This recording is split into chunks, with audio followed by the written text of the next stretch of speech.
Good morning, good afternoon, and good evening. Welcome to another episode of Voices for Excellence. I am your host, Dr. Michael Connor, CEO and founder of the Agile Evolutionary Group and proud host of VFE.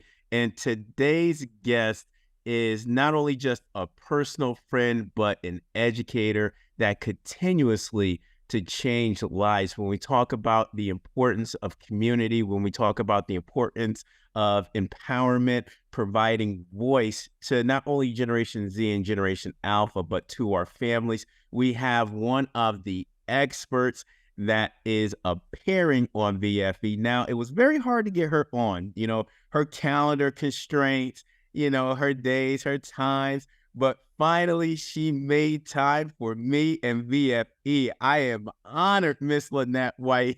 So it is with my honor and my guest to have Miss Lynette White on Voices for Excellence. She is the District and Community Relations Coordinator for the Banning Unified School District in Banning, California. And we were just joking earlier, right? You know how the Red Sox, Yankees, San Francisco Giants, LA Dodgers, that little rivalry. There's no rivalry here, but you know me, how I am. I'm a character with it. I brought it up, but she is one of the hosts for the up and coming podcast that has just been taken off since its launch with Lynette and Dr. Renee Bryant out in Anaheim, California. So that is called the Ed Brandon Podcast. Please check it out. But without further ado, it is great to have Miss Lynette White on VFE for our Welcome Back series in September. Lynette, what is going on? Good to see you.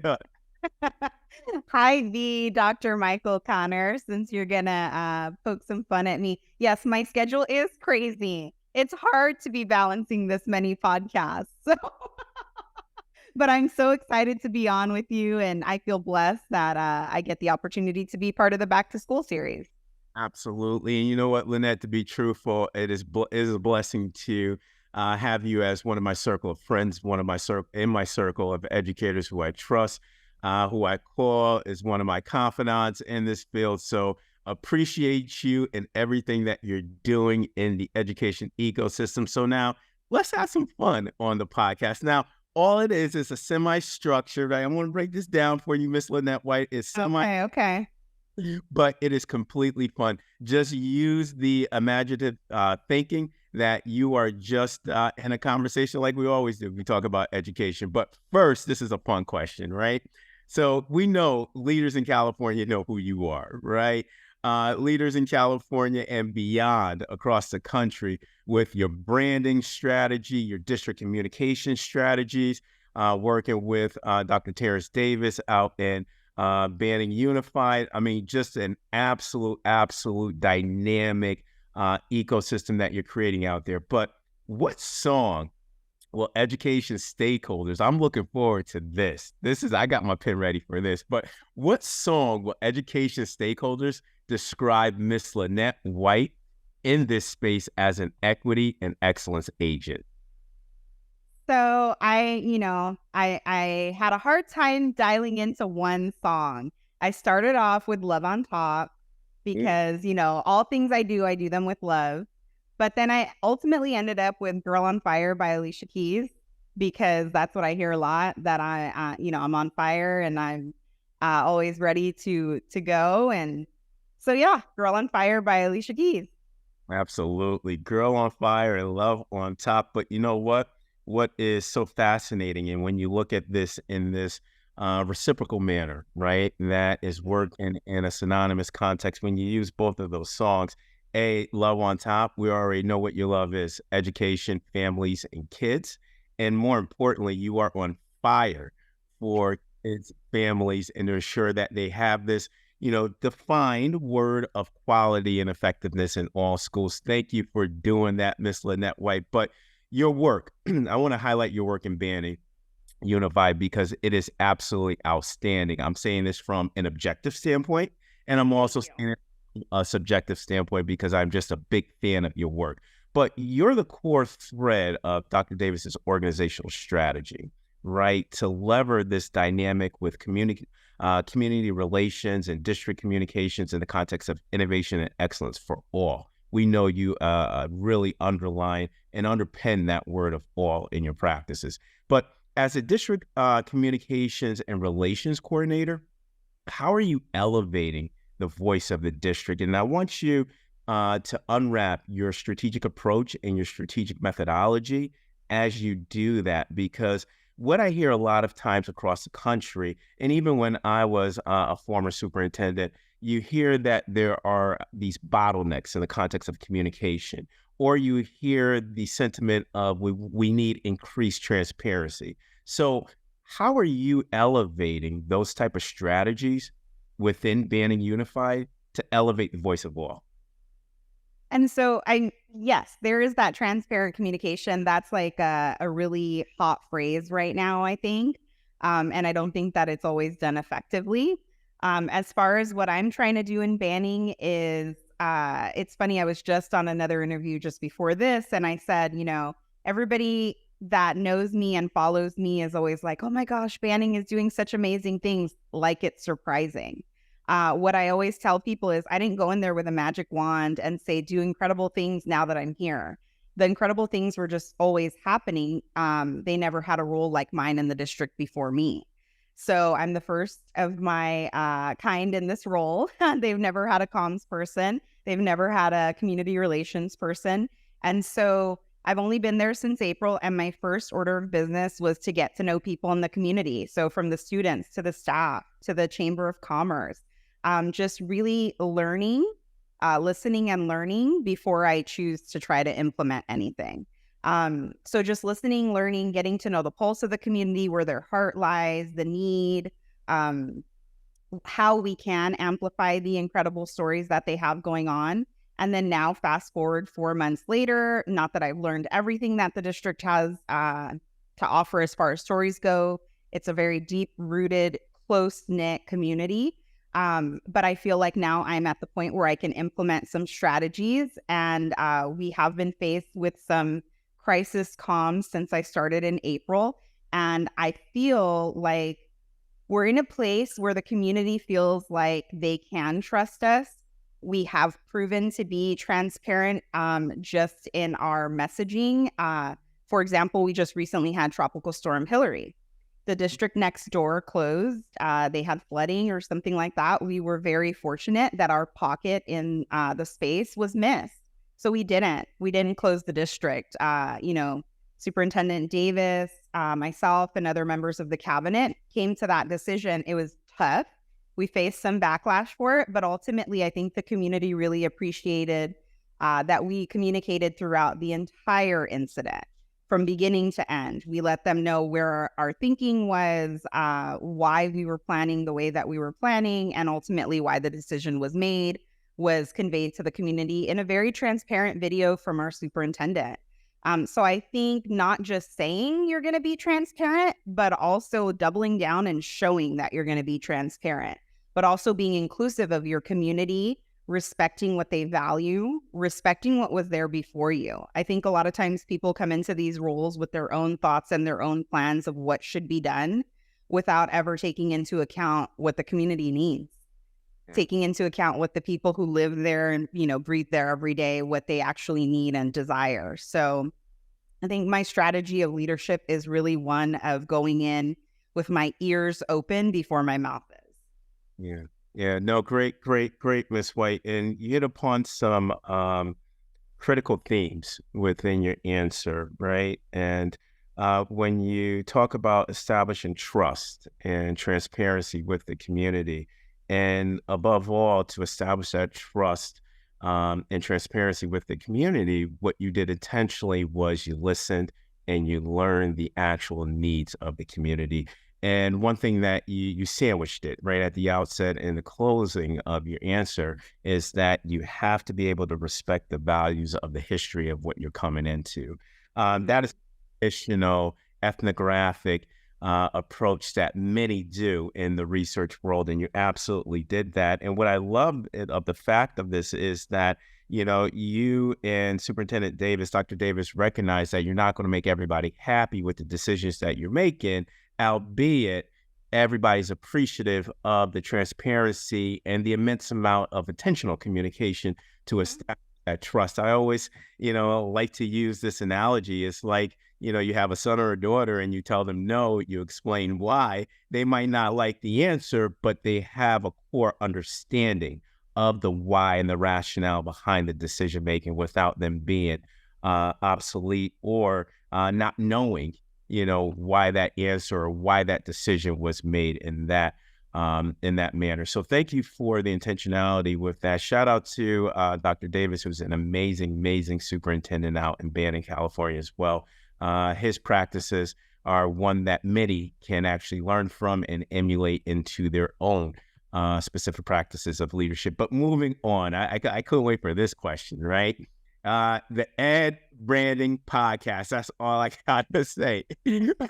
Oh, you and Dr. Renee Bryant are absolutely killing it, Miss Lynette White. You're killing it. Thank you.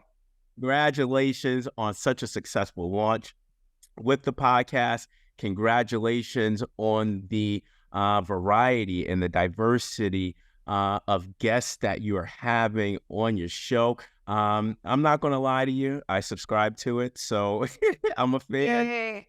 Hey, but for my audience, right, that does not know about the Ed Branding Podcast, just provide some insight and some perspective of what are some of the topics that are being covered, what are some of the issues that are being discussed. But more importantly, I think that this is a differentiator within a lot of podcasts, is like you bring your own vitality and expertise to the podcast, and Dr. Renee Bryant brings her own individual expertise to the podcast and its interface, so that the dynamic of the questions where the participants are getting this two-folded type of questions with regards to branding strategy, communications, as well as some of the deep education and academic quandaries that we are facing in the ecosystem. But enough of me. I already been on it. It was launched. It was amazing. But tell us a little bit about it. Yeah, we're so proud of the Ed Branding Podcast. We just dropped our 20th episode, and that's just since the end of May. So we were busy bees this entire summer, dropping episodes left and right. And you're right, our guests have been professionals from within education in a variety of different roles. And I think that's what makes our podcast special. It's not just superintendents. It's not just principals. It's kind of everybody who makes that ecosystem of a district successful. And I like to say now it's kind of developed over time where it's more leadership strategies with a little bit of branding thrown in. Renee and I like to refer to ourselves as the odd couple. People would never have paired the two of us together. But I think that it's like the most awesome odd couple that there could possibly be, because, the background that she has and then the background that I have, we balance each other's crazy in a certain sense, but also, Renee's brilliant. So she has that very ed focused mentality when it comes to her questions. And I, being in a district office, working with a superintendent, also at a school site, working with principals and teachers, parents in my role, I think the way that I frame questions are a little bit different, but they really, really coexist well together. So I think anyone who is looking to maybe reinvent, or anyone who's looking to level up in their careers, this is a great podcast to check out, because from leaders such as yourself to the, great superintendents, principals, teachers we've had on, like, you learn a little nugget of information from everyone that's super useful. Absolutely. And Miss White, I'll tell you, the odd couple, right? No, I would counter that and say the perfect couple, because the dynamic, the synergy, you can tell that there's already an established relationship between you and Dr. Renee Bryant is absolutely phenomenal. It's awesome to see. It was awesome to be on. And to my audience, Ed Branding Podcast, please subscribe. Please listen to it. If you're not doing anything on a weekend, you can listen to an hour of VFV and then go right into Ed Branding Podcast, or Ed Branding Podcast right into VFV. So thank you for that, Ms. White. It's actually changing practices. When I listen to your podcast, I always have my notebook ready. ready to take notes to be able to expand on independent research. I like to say heterogogy. Dr. Renee Bryant, that's for you, so I can address my AQ, which is the adaptability quotient. Again, back to the Ed Pending podcast. I had to throw in some of that in there, Miss White. I know. But going on to the next question, and this is kind of like a return favor, because you asked when I was on the Ed Brandon podcast, you asked I like to say a very provocative question that needed to be unwrapped, and that was around the affirmative action decision that the Supreme Court had lamented back in June, exact date June 23rd, 2023. But Ms. White, I want to ask you for your perspective on this, okay? And in these polarized and politicized times in education, excellence and equity in the context of how we create pathways for all seamlessly is starting to become eradicated at this, I like to say, this polarity between slowly eradicated and exponentially eradicated with what we're seeing in the ecosystem. So in your strategic role, I know you've been yielding questions regarding this, right? But how do we promulgate the voices of all to ensure excellence and equity is not stymied in the AC stage of education? We're starting to see it, but what has been your voice in your role to ensure that equity and excellence are not left behind? And so with that, I'll start with Twitter or X. So many people are exiting Twitter or X because of, whatever reasons are existing. I'm choosing to stay because I feel that by allowing my voice to be silenced, I'm doing a disservice to myself and others like me. So I'm choosing to stay in that space. That's a huge thing that has been on my head. It's a huge thing in communications right now. Do districts stay? Are we leaving? There are quite a few districts that are choosing to leave. I'm choosing to stay in the space. I think that it's a platform that we should be using, and why not? Why not still exist in that space? Why let people or their opinions push you out? And then as far as my role in communications and community relations with banning, in order to ensure that all voices are heard, you've got to go to the people. It's just going back to that basic level of, again, listening to people, going to where the people are, listening to what they have to say, and not just listening to go through the motions, but actually listening to hear, listening to improve. That parent meeting that we had last night was great.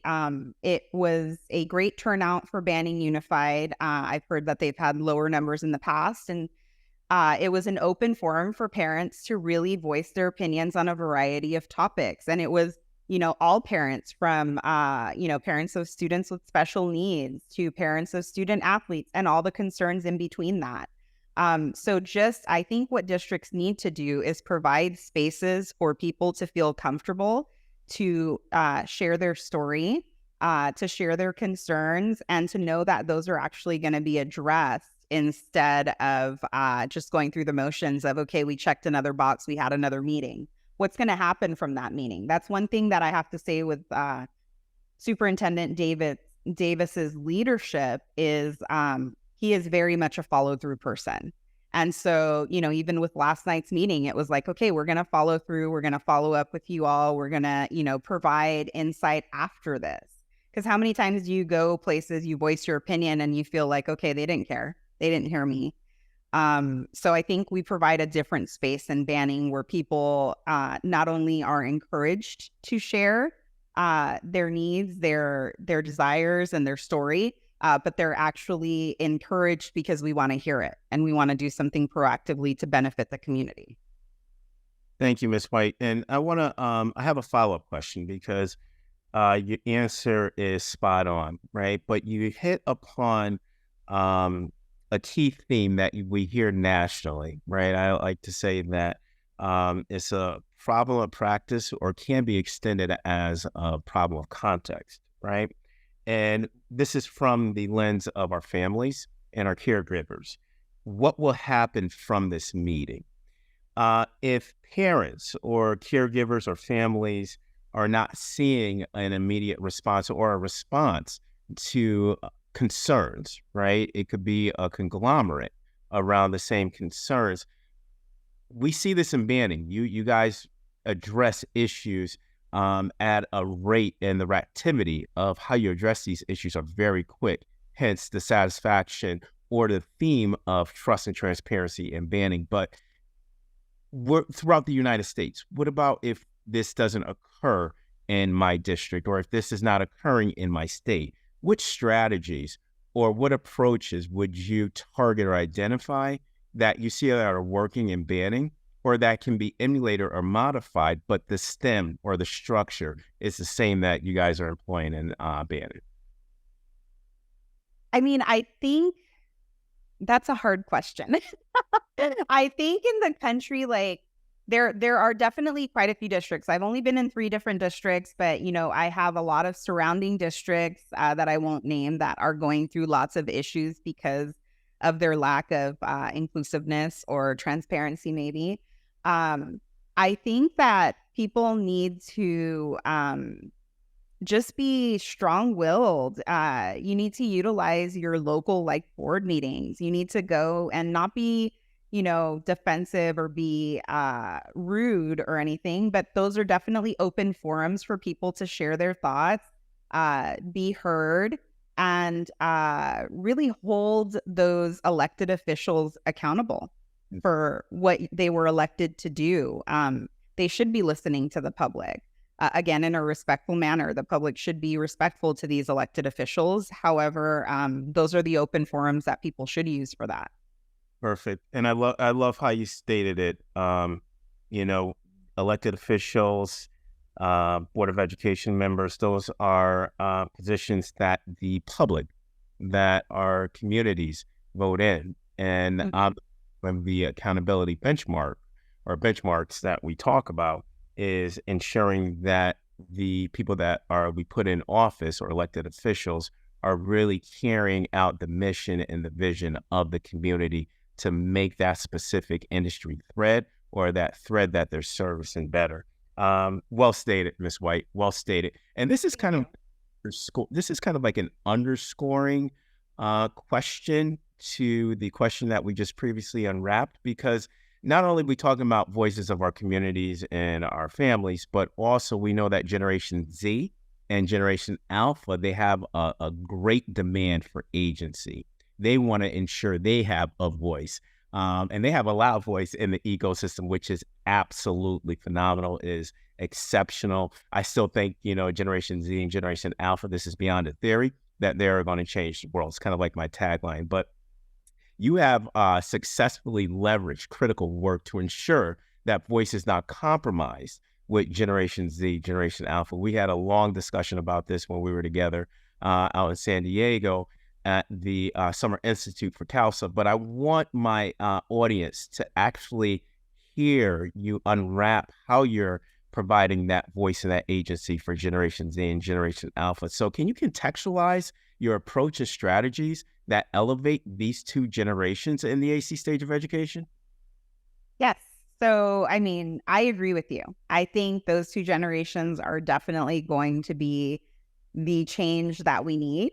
And they're definitely not being quieted. They will not be quieted. I have a couple of those people in my home. So I'm very familiar with that. And I think we have to remember they're digital natives. Like, these kids grew up with technology. They know how to use it well. They know how to leverage it to, get things that they want or get their point across.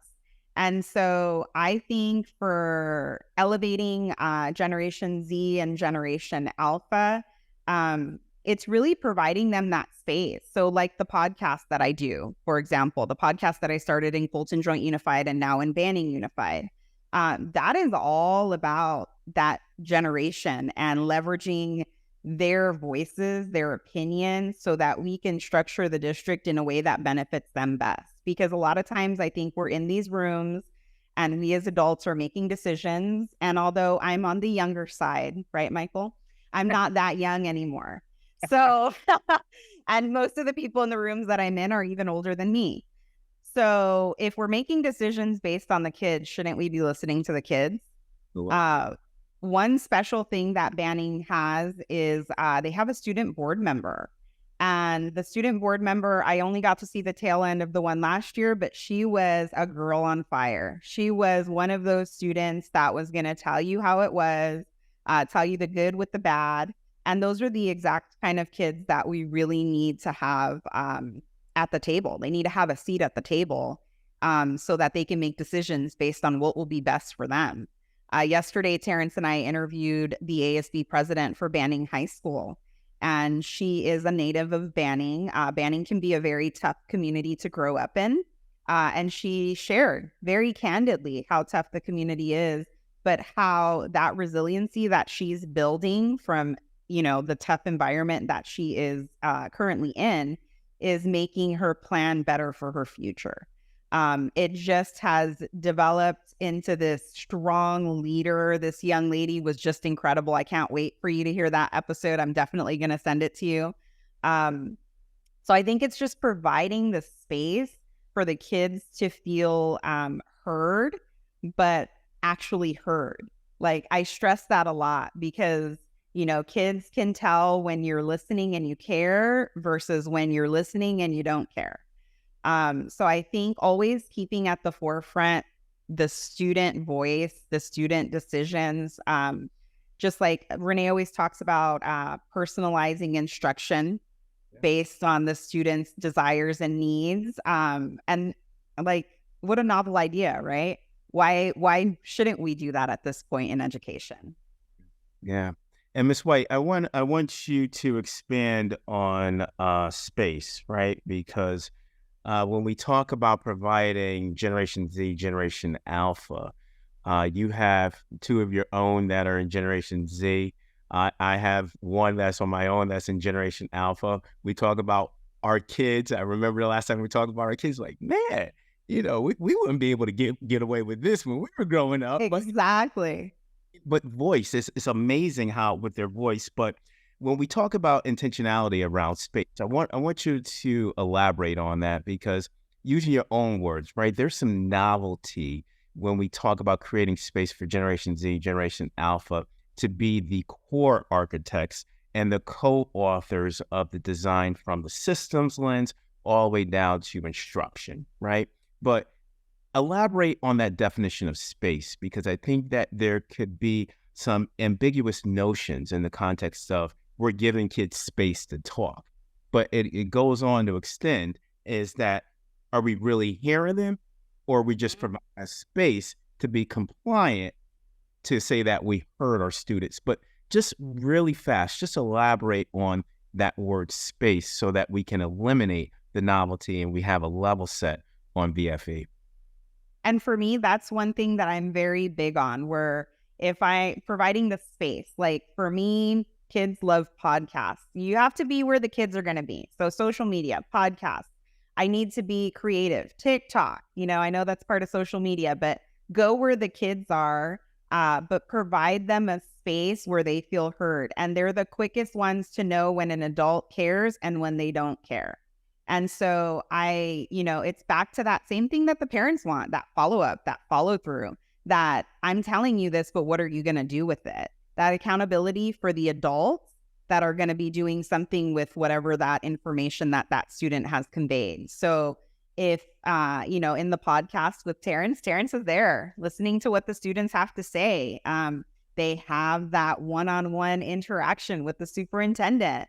That's not a thing that happens often, but then he knows that carries a lot of weight because at this point, what are you going to do with what they gave you? What are you going to do proactively so that they feel like, okay, I wasn't just given this space for show, but I was given this space to actually make change. Absolutely. One thing I've learned, Miss White, from my 8-year-old son is that Generation Z and Generation Alpha, they will hold you accountable. They do not forget. You know, I would hope and pray that my son would forget some things that I would say. However, he will remind me 2 days later, Papa, did you do X? Papa, are we going to do Y? I'm like, man, you still remember, but you are absolutely correct. They're holding us accountable. And that's what's good. And they want to make sure that they have the best education possible, the best educational conditions. the best type of teaching and learning, and the quality of practitioners in front of them that recognizes them as an individual, different from you and I, Lynette. I'm not in the millennial group, but I'm gonna put myself in the millennial group, and you're already there. We know that. But ask question, I'm dating myself, right? Generation Y, baby. There we go. But last question, and Miss White, I don't know if I can hold you to 3 words. I want to see if you're a rule follower or you're a rule breaker.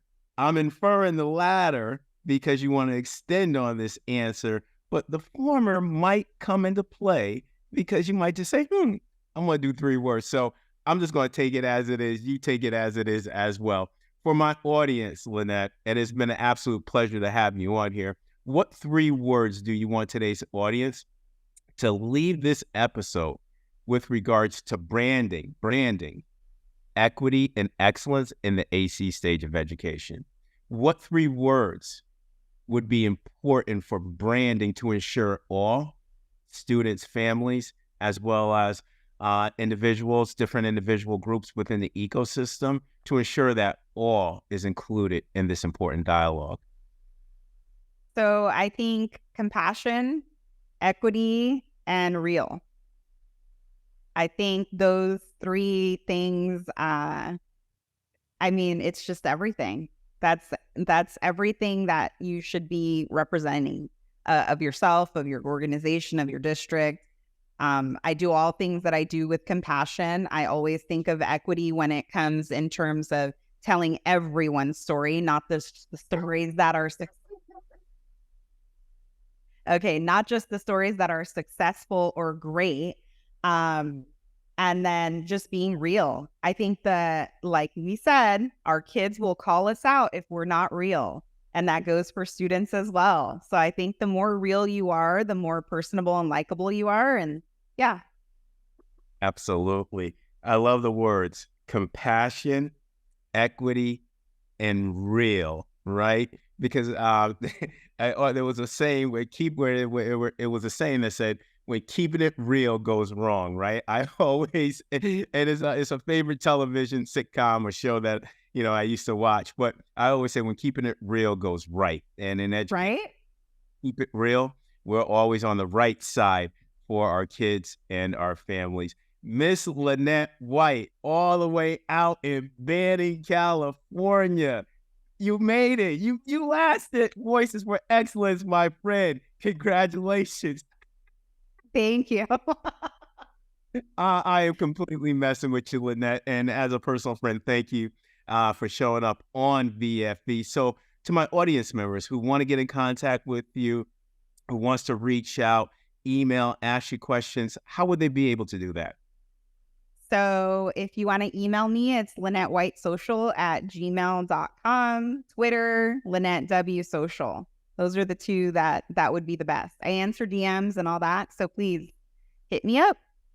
Absolutely. And to my audience, if you reach out to Miss Lynette White, she will contact you within 24 hours. It doesn't matter where Lynette is. She will communicate with you because she knows that there is a high level of importance with empowerment and voice. And usually the people that reach out to her, those are the change agents, the equity agents, the excellence agents across the country. Miss Lynette White, thank you for taking time to record this. An absolute honor, my friend. Thank you. Thank you so much for having me on. Miss Lynette White, thank you so much for being on VFB. The weather's starting to change, so guess what? I'm going to start heading out to California within the next 60 to 90 days. Sounds good. We got to meet up. Absolutely. Good to see you, my friend. And on that note, onward and upward, everybody. Have a great day.